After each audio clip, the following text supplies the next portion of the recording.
ఎడారిలో సెలయేర్లు జూన్ 21వ తారీఖు. ఆయన ఇంట ఉన్నాడని వినవచ్చినప్పుడు మార్కు సువార్త 2వ అధ్యాయము 2వ వచనం. సముద్రం అడుగున పోలిప్లు అనబడే జీవులు కాల్షియం ధాతువులుగా తమ కోసం బ్రహ్మాండమైన ప్రవాళాలను నిర్మించుకుంటాయి. ప్రవాళాలు అనేవి గవ్వల్లా విడివిడిగా ఉండకుండా మొత్తంగా కలిసిపోయి ఒక్కోసారి పెద్ద పెద్ద ద్వీపాలుగా సముద్రం మధ్య భాగంలో ఏర్పడుతుంటాయి. పోలిప్లు వంటి అత్యల్పమైన జీవులకి తాము నిర్మించుకునే గూళ్ళ వలన క్రొత్త ద్వీపాలు ఏర్పడతాయని తెలియదు. కానీ క్రమక్రమంగా దాని మీద జంతువులు నివసిస్తాయి, మొక్కలు పెరుగుతాయి. దేవుని సైన్య సమూహంలో నీ స్థానం ఎక్కడో అట్టడుగున ఉంటే సణుగుకోకు, ఫిర్యాదులు చేయకు, దేవుని చిత్తానికి ఎదురు చెప్పడానికి ప్రయత్నించకు. దేవుడు నిన్ను అక్కడ ఉంచాడు అంతే. సముద్రంలోని పోలిప్ జీవులు లేకుండా పగడాల ద్వీపాలు, కోరల్స్ను ఎవరు కట్టగలరు? దేవుడు ఆత్మీయ పోలిప్లుగా ఉండడానికి కొందరిని ఎన్నుకుంటాడు. మనుషుల కంటికి కనబడకుండా వాళ్ళు పని చేయాలి, కానీ వాళ్ళ పనిని పరలోకం అంతా తేరిపారు చూస్తుంటుంది. వారు పరిశుద్ధాత్మ చేత బలపరచబడతారు. యేసు ప్రభు బహుమానాలు ఇచ్చే రోజు వస్తుంది. హల్లెలూయా. ఆయన పొరపాట్లేమీ చేయడు. నీకు అంత మంచి బహుమానం ఎలా దొరికింది అని మనుషులు ఆశ్చర్యపోతారు.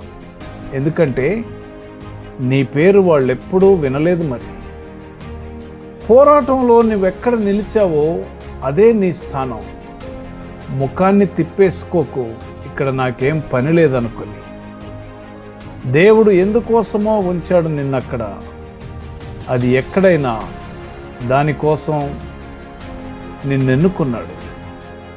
నమ్మకంగా పనిచేయి, అది ఎక్కడైనా. కవచం ధరించు, విశ్వాసపాత్రుడిగా ఉండు. పనిలోనైనా విశ్రాంతిలోనైనా. ఏది ఏమైనా సందేహాలు మాత్రం మాను. దేవుని త్రోవలు శ్రేష్టం. పోరాటంలో కానీ విశ్రమంలో కానీ నీ యజమాని నీకు ఇచ్చిన పని ఇదే. నమ్మకంగా చేయి దీన్ని.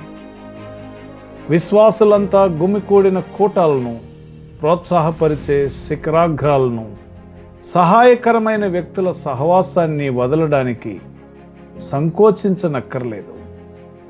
ఎమ్మాయికి ప్రయాణం కట్టవలసి వస్తే, లేక మాసిదోనియా తీరానికి సువార్త వ్యాప్తికి వెళ్ళవలసి వస్తే సందేహం అక్కర్లేదు. ఎందుకంటే దేవుడు మనల్ని అక్కడ ఉంచబోతున్నాడని మనలో నిశ్చయత ఉంటుంది.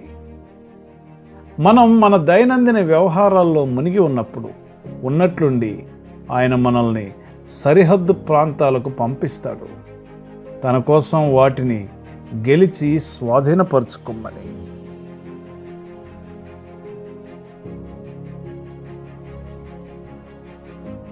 ప్రియ సహోదరుడా, సహోదరి, కొన్నిసార్లు